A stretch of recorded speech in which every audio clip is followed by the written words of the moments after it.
JFT Hindi 13 जुलाई। विनम्रता को व्यवहार में लाना। अगर हमें दर्द हो रहा है, जैसा कि समय समय पर हम सबको होता है, तो हम मदद मांगना सीखते हैं। बेसिक टेस्ट पृष्ठ 75। कभी कभी सुधार बिल्कुल मुश्किल हो जाता है, यहाँ तक कि मदद मांगने में जरूरी तौर पर विनम्र हो जाना तो और भी अधिक मुश्किल लगने लगता है। हम सोचते हैं अब मैं इस समय तो एकदम क्लीन हूँ, ठीक है, मुझे इससे भी अधिक बढ़िया होना चाहिए।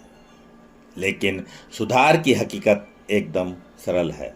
चाहे हम 30 दिन या 20 वर्षों तक भी क्लीन क्यों ना रहे हों, हमें जरूरत होने पर दूसरों की मदद मांगने के लिए अपने को तैयार रखना चाहिए। हमारे 12 कदमों में विनम्रता एक आम सामान्य विषय है।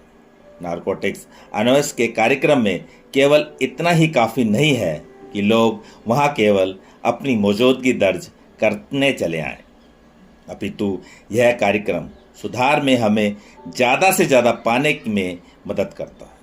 हम अपनी ज़िंदगी में उठने वाली अपनी समस्याओं और परेशानियों से अगर वाकई छुटकारा पाना चाहते हैं, तो हमें बगैर कुछ छुपाए पूरी ईमानदारी और साफ तौर से अपनी परेशानियों पर से पर्दा उठा देना चाहिए। कभी कभी नारकोटिक्स अनोनिमस में यह पुरानी कहावत सुनी जाती है, अगर हम अपना आत्मसम्मान बचाते हैं तो हमें दर्द होगा, और अगर हम दर्द से बचते हैं तो हमें अपने आत्मसम्मान को जोखिम में डालना पड़ेगा।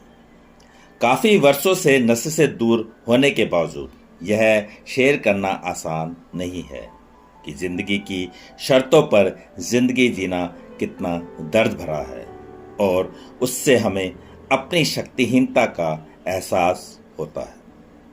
लेकिन जब एनए की मीटिंग समाप्त हो जाती है और मीटिंग से आकर कोई सदस्य यह कहता है, क्या आप जानते हैं कि वाकई मैं वह भी सुनना चाहता था जो आप कहना चाहते हैं, तो हमें लगता है कि निश्चय ही ईश्वर हमारे साथ है और हमारी जिंदगी में हर कदम पर काम कर रहा है। विनम्रता का स्वाद कभी कड़वा नहीं होता।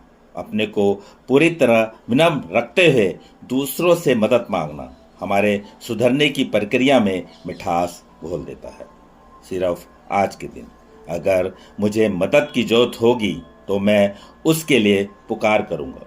मैं विनम्रता को अपने व्यवहारिक जीवन में लाऊंगा।